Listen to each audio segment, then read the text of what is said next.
Good morning, children.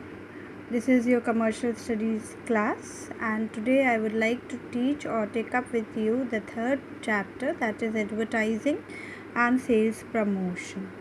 Before starting with the topic, I would like to ask you a question that how come being a consumer you get awareness about the product and the services which are being available in the market?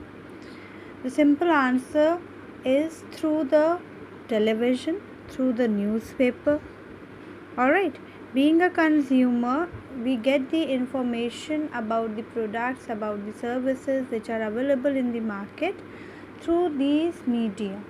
Even through radios, also, even nowadays, you will find advertisement while you are watching any of the program on the YouTube or any other things. You will find that advertisement is being present there.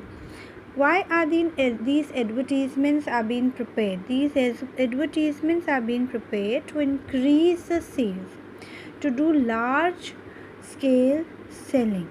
That is why advertisements are being prepared, and it is a very important and very vital, it plays a very vital role in our society. Now advertising, as we are going to continue, your book says that advertising, it has been there to create demand and to increase sales. Business firm use several methods such as advertising, sales promotion, personal selling and publicity.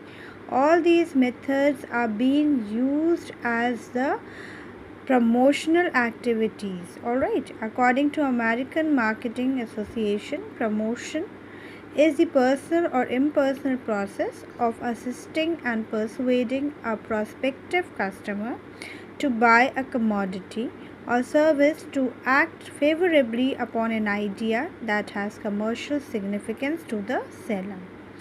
Now coming to meaning of advertising. As I told you that advertising is basically being done for the purpose to generate mass selling.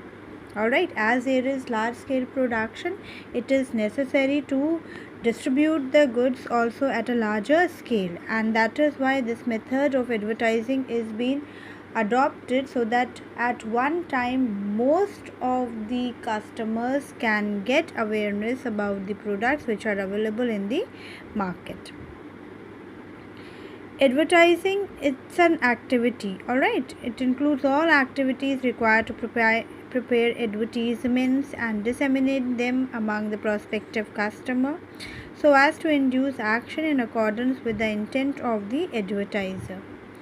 It involves dissemination of information concerning a product, service or an idea to introduce action in accordance with the intent and the purpose of advertiser.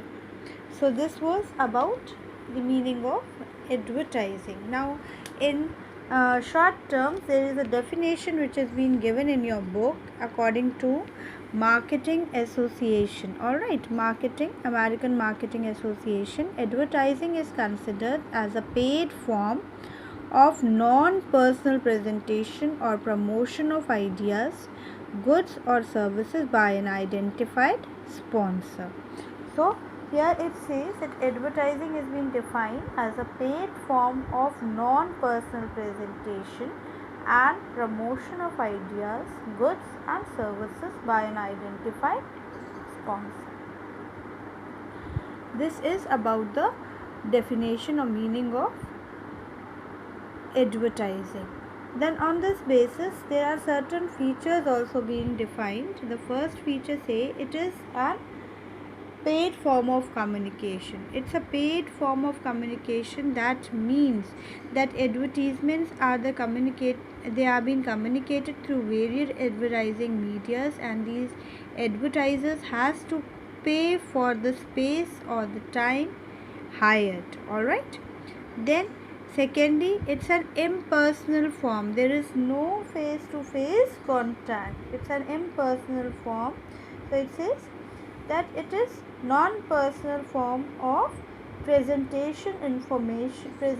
information regarding a product, service or idea, because there is no face-to-face contact involved between the advertiser and the customer. Then it is being done by an identified, it is issued by an identified sponsor. This means that there is a particular sponsor basically means a producer, alright, or the trader who is being involved in this communication.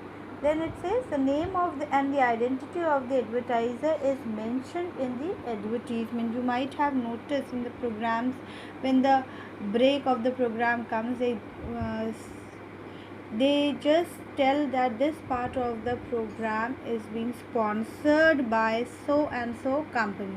Then that so and so company is known as sponsor. Then it's a paid form of the most of the mass communication. It is a form of mass communication because at a larger scale the information is being given to the customers. Then all advertising can be done through wide variety of media like newspapers, like magazines, like radios and cinemas. Lastly, advertising is totally different from publicity. Publicity, when we talk about, it is non-paid mention of an enterprise, product and service in the new media. Advertising is a paid form of communication, whereas publicity is not paid. Advertising is sponsored with a sponsor, publicity is not.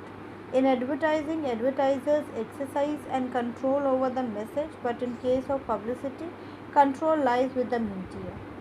Alright, the main object of advertising is to create demand of goods and services, whereas the main objective of publicity is to improve the public image of the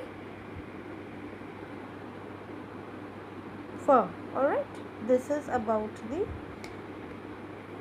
features of advertising. Coming to the next point, that is the differences between advertising and publicity. Children, in the same tabular form you have to go through. Now it says, when we go through the first point, advertising is the sponsor. First point says sponsor. In advertising, it is done by an identified sponsor. In publicity, there is no such identified sponsor. Then payment, it is a paid form of communication. It is not. Nature, it is always impersonal. Advertising is always impersonal. There is no face-to-face contact with the customers and with the producers and even with the media. But publicity, there is a personal, it is considered both personal form and impersonal form. Control, a sponsor has a direct control, there is no sponsor, do not have any kind of control. Versatility, less versatile, more versatile. Object, to stimulate and create demand for product or service. Then to create a favorable public opinion about the organization and its activity.